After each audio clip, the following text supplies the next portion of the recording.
भारत के प्रमुख प्रधानमंत्रियों के बारे में। ठीक, तो भारत के पहले प्रधानमंत्री आपको पता होगा पंडित जवाहरलाल नेहरू, और इनका कार्यकाल 15 अगस्त 1947 से लेकर 15 अगस्त 1947, ध्यान रखना है जिस दिन भारत आज़ाद हुआ उस दिन से लेकर 1964, ठीक है 1964 है यहाँ पे, ध्यान रखना है 64 का मतलब 1964। तो पहले प्रधानमंत्री भारत के पंडित जवाहरलाल नेहरू का कार्यकाल रहा है 15 अगस्त 1947 से लेकर 1964 तक, और इनकी मृत्यु कार्यकाल के दौरान ही हो गई। ठीक है,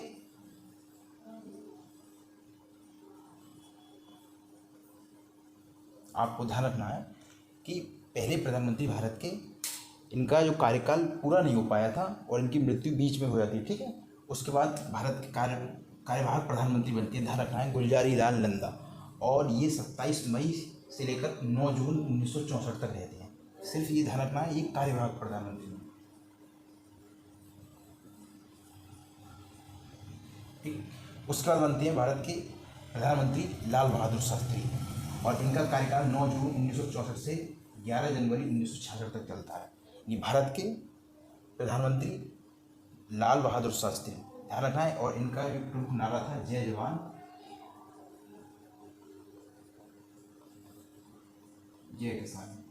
ठीक, तो लाल बहादुर शास्त्री ने नारा दिया था जय जवान जय किसान का, तो उस दौरान इसलिए दिया था कि भारत में गेहूँ यानी खाद्यान्न की दिक्कत आ गई थी खाने के लिए, और जय किसान और जय जवान का मतलब भारत उस समय युद्ध में लड़ रहा था। ठीक है, तो पहला जो युद्ध भारत का हुआ था 1964 में, इससे पहले प्रधानमंत्री उस टाइम थे जवाहरलाल नेहरू, तो भारत उस समय हार गया था, और ऐसी स्थिति में भारत के पास खाने के लिए भी खाद्यान्न की कमी थी, ऊपर से दूसरा युद्ध हुआ था 1965 में पाकिस्तान के साथ। ठीक है, तो इसलिए उन्होंने नारा दिया था जय जवान जय किसान, भारत के प्रधानमंत्री लाल बहादुर शास्त्री। और इनकी मृत्यु, ध्यान रखना है आपको, जो 1965 का युद्ध हुआ था भारत और पाकिस्तान का, उसका समझौता के लिए गए थे प्रधानमंत्री ताशकंद। ठीक है, तत्कालीन रूस सोवियत संघ में था ये शहर ताशकंद। ठीक है, तो ताशकंद में समझौता के दौरान पाकिस्तान के प्रधानमंत्री के साथ, उसके बाद शाम को समझौता करके आते हैं वो, और अगले दिन जब उन्हें सुबह देखते हैं तो उनकी मृत्यु हो जाती है। ठीक है, तो गुलजारी लाल नंदा के बाद लाल बहादुर शास्त्री, ध्यान रखना है 1964 से 1966 तक रहते हैं, और इनकी मृत्यु दूसरे देश यानी ताशकंद में हो जाती है। ठीक है, उसके बाद फिर वापस देखो, आप देखो इसे बोल सकते हैं संकट मोचक, गुलजारी लाल नंदा वापस फिर आ रहे हैं, तो गुलजारी लाल नंदा वापस फिर बन जाते हैं प्रधानमंत्री जब लाल बहादुर शास्त्री की मृत्यु हो जाती है, और 11 जनवरी से 24 जनवरी तक रहते हैं। ठीक है, 1966 में, और उसके बाद प्रधानमंत्री बनती है इंदिरा गांधी। ठीक, तो 24 जनवरी 1966 से 24 मार्च 1970 तक रहती हैं, तो काफ़ी लंबा समय होगा, 11 साल रह जाती है। ठीक है, तो 11 साल तक प्रधानमंत्री रहती हैं 1970 तक, और 1970 में इनकी सरकार, ध्यान रखना है, जनता पार्टी से आती है।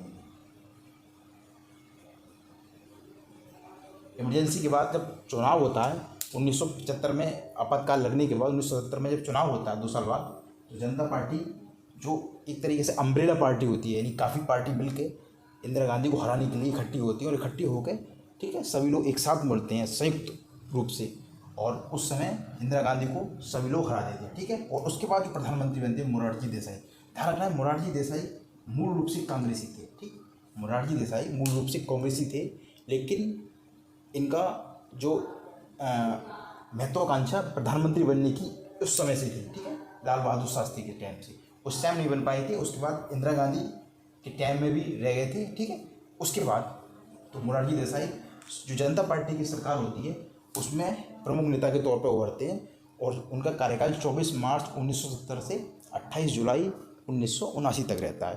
तो ध्यान रखना है आपको, मोरारजी देसाई का कार्यकाल, ये जनता पार्टी की सरकार 5 साल पूरी नहीं कर पाती है, और अंतर विरोध की वजह से आपस में ये काफ़ी पार्टी मिलकर जनता पार्टी की सरकार बनाती है।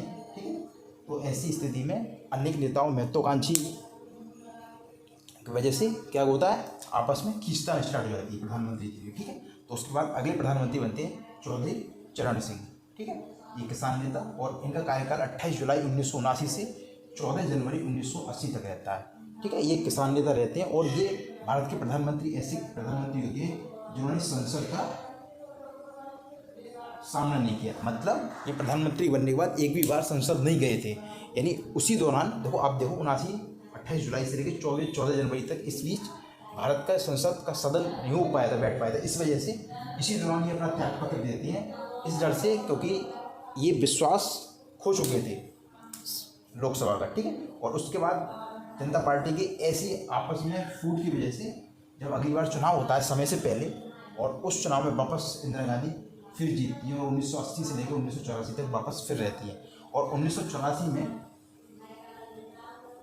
आपको ध्यान रखना है, पंजाब के अमृतसर मंदिर में ऑपरेशन ब्लू स्टार के विरोध में, ठीक है, इनके एक अंगरक्षक उनको गोली मारकर हत्या कर देता है। 31 अक्टूबर को 1984 को उनकी हत्या हो जाने की वजह से प्रधानमंत्री बनते राजीव गांधी, ठीक है, उनके पुत्र। और 31 अक्टूबर 1984 से 1 दिसंबर 1989 तक प्रधानमंत्री राजीव गांधी रहती हैं।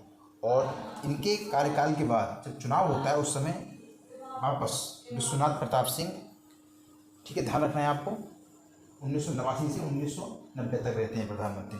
और उसके बाद प्रधानमंत्री रहते हैं भारत के चंद्रशेखर, 10 नवंबर 1990 से लेकर 20 जून 1991 तक। तो हमने आज देखा कि भारत के प्रमुख प्रधानमंत्री कब तक, 1947 से लेकर 1991 तक, ठीक है। आपको प्रमुख बातें याद रखनी है कि मान लो पूछ सकते हैं कि किस प्रधानमंत्री के दौरान क्या हुआ था, ठीक है। तो पूछ सकते हैं कि भारत का 1965 का जो युद्ध हुआ था उस समय भारत के प्रधानमंत्री कौन थे। तो आपको ध्यान रखना है 1965 में भारत का पाकिस्तान के बीच जो युद्ध हुआ था उसमें प्रधानमंत्री थे भारत के लाल बहादुर शास्त्री, ठीक है। इसके अलावा पूछ सकते हैं ताशकंद समझौता में भारत का जो हुआ था, ताशकंद समझौता, उसमें भारत के प्रधानमंत्री कौन थे, लाल बहादुर शास्त्री, ठीक है। अगली बात कि भारत में बांग्लादेश के साथ ध्यान रखना है, बांग्लादेश को आज़ाद कराने में 1971 में प्रधानमंत्री कौन थी, इंदिरा गांधी, ठीक है, 1966 से लेकर 1970 इस बीच आपको ध्यान रखना है। और मोरारजी देसाई ध्यान रखना है आपको, कांग्रेसी ही प्रधानमंत्री